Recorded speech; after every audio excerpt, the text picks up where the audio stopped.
We have Holly Morse-Ellington, teaches at the Reading and World Languages Department at CCBC. She was recently selected as presenter at the 2013 Writing Exchange Conference for faculty from Maryland colleges. Holly worked as a staff writer for Baltimore Fishbowl and has also published work in the Washington Times, the Journal for Homeland Security, Urbanite, and Smile Hun here in Baltimore. And she's been a storyteller for the Stoop series at Center Stage. Her essay, Drinking with Faith, is forthcoming in Home as It Never Was, a collection on reverse culture shock. She's currently writing her first book. To read more from Holly, check in at hollyneat.com. Thank you very much, Holly.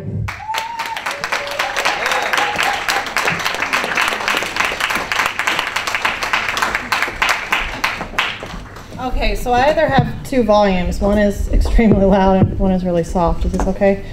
All right. So I've been in Baltimore, I think I'm going on 12 years now.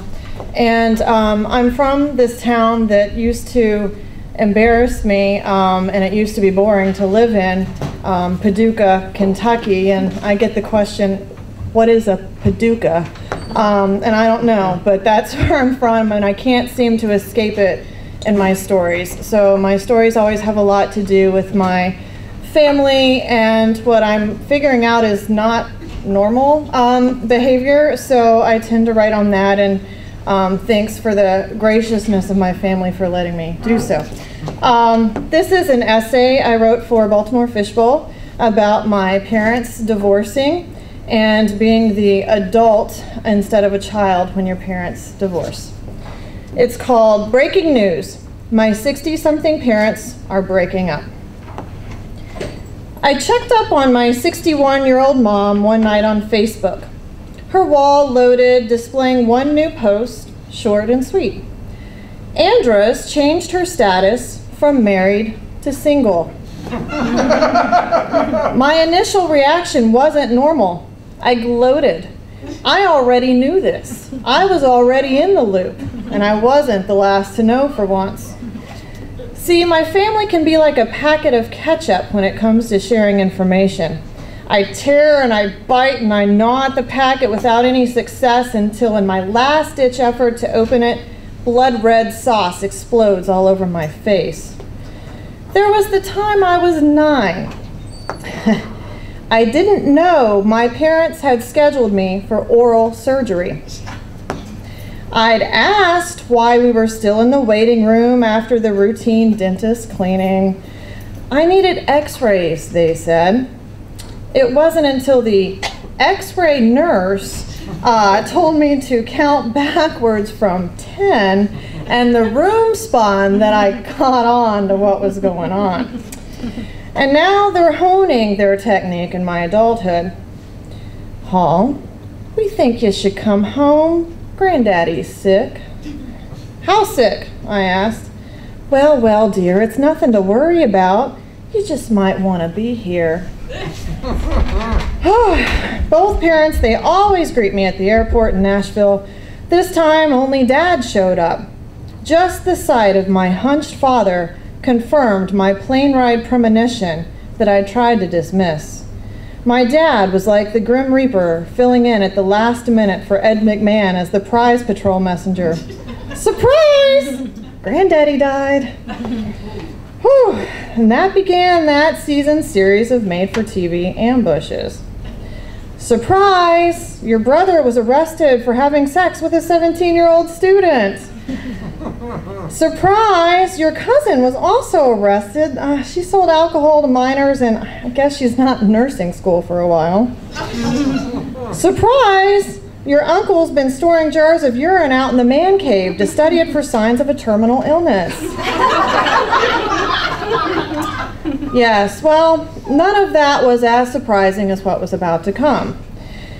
My parents were still together after 34 years. The one thing I'd been thinking was becoming solid.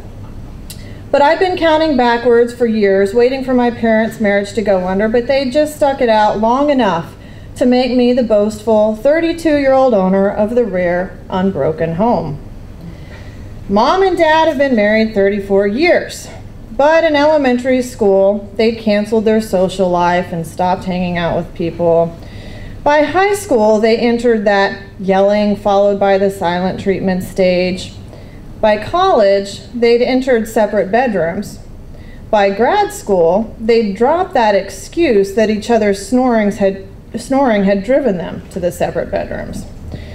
When I asked Mom, what is keeping you together, she said they relied on each other for companionship and money.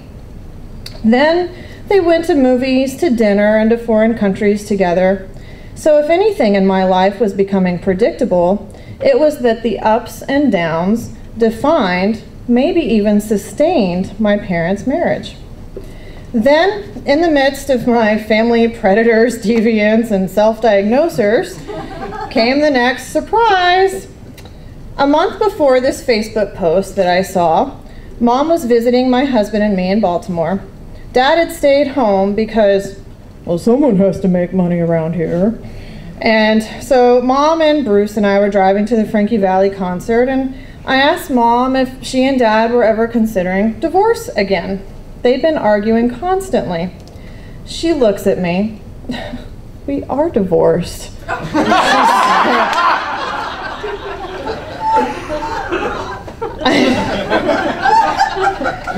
How can that be?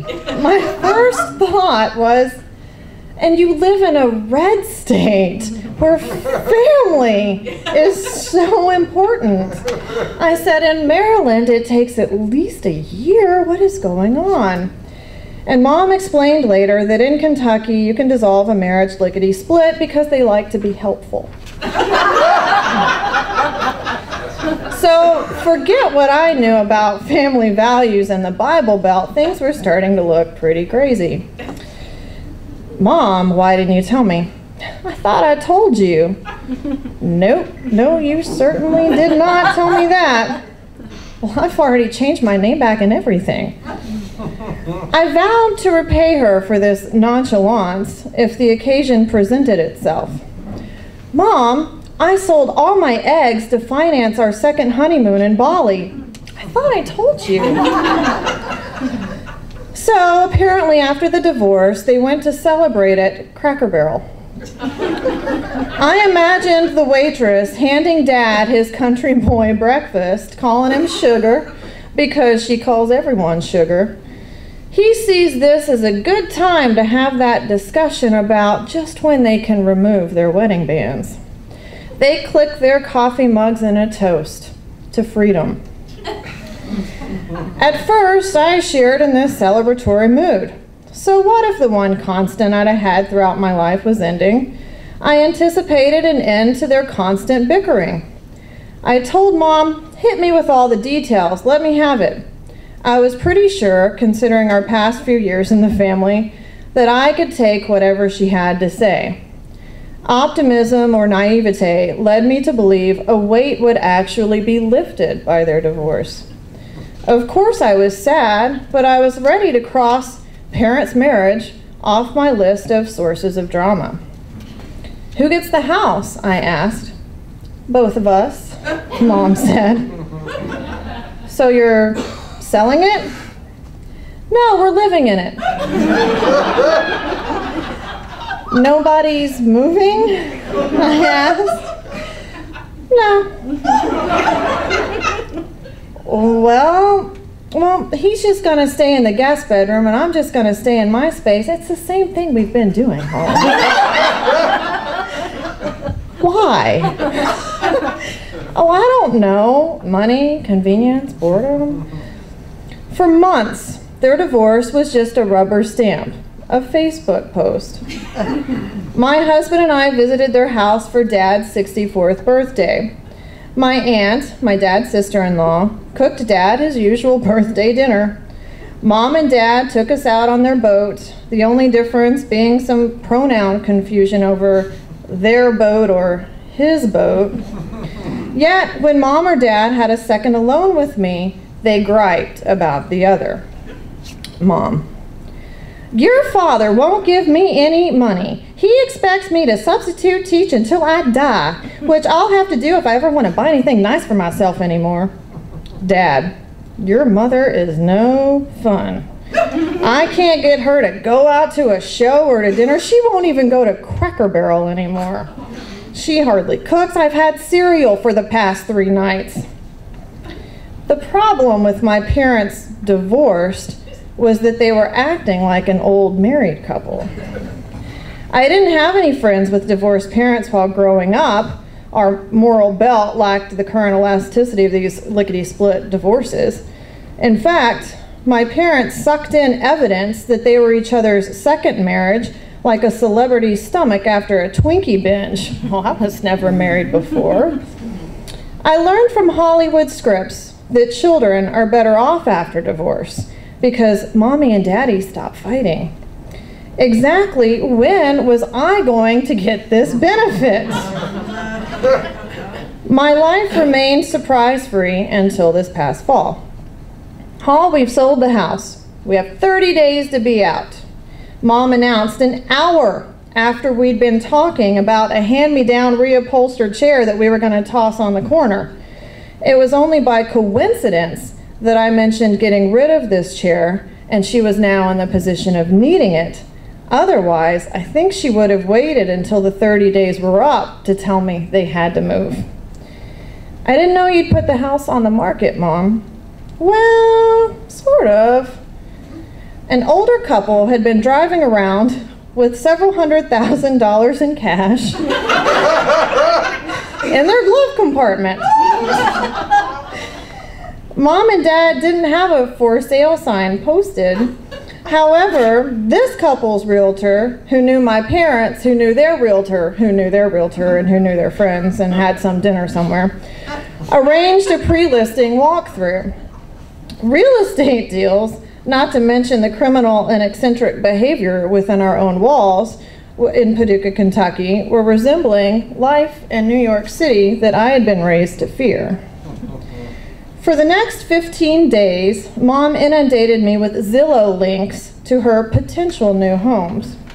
She walked me step by step through her progress via sporadic phone calls and text messaging that she figured out how to do.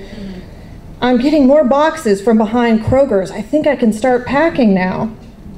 The house on Jefferson turned out to be a rehab. I can't handle that.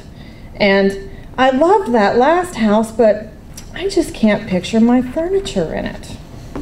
Mom, I interrupted. How's Dad doing? Maybe he'll tell you he hasn't brought home a single box. Do you think he knows this is happening at all?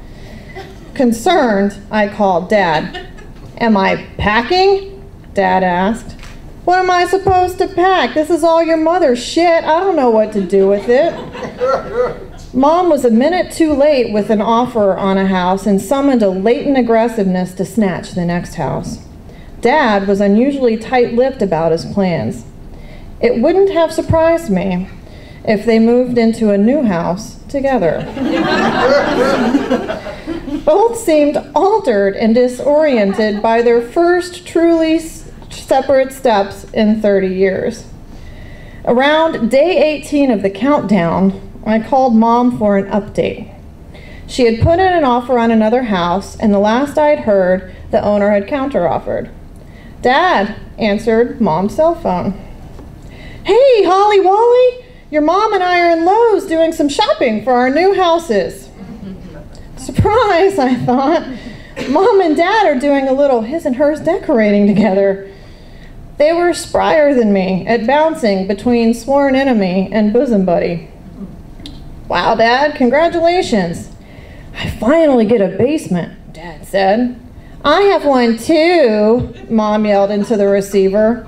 I heard nana nana boo boo and decided I was calling my therapist next. They'd always found contentment by rotating through spite and goodwill, and now they were doing it by shopping for each other's bachelorette pads.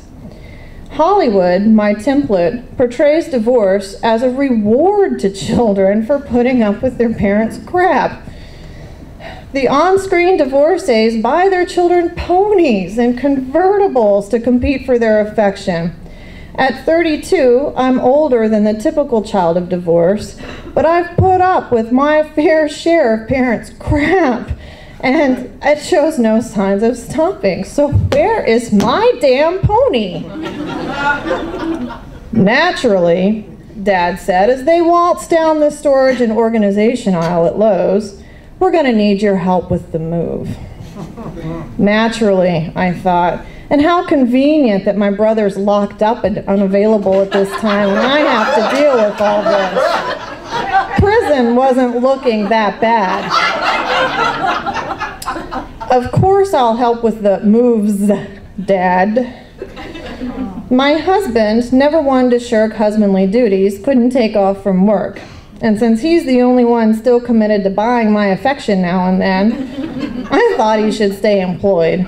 So I went alone to Paducah to move my parents out of one house and into two. There was a moment when I was in Kentucky, directing Mom's movers to load the furniture from the den and lifting Dad's grill onto a truck bed that he'd borrowed from some guy down the road, that I got tickled.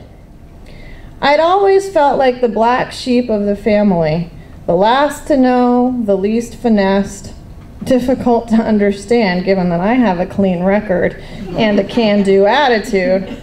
But there I was, sweating and straining to help in the Kentucky humidity. They weren't competing for most favored parent like the young Hollywood parents did. At their age, vying for their children to actually come back and live with them would have made things worse and they wouldn't have looked too good. But no, I'm the one seeking their favoritism. I need my parents to come to me and tell me things, even if my only reward is just a tip-off, a chance to duck over the holiday seasons as they pass the news and the cranberry sauce. Thank you.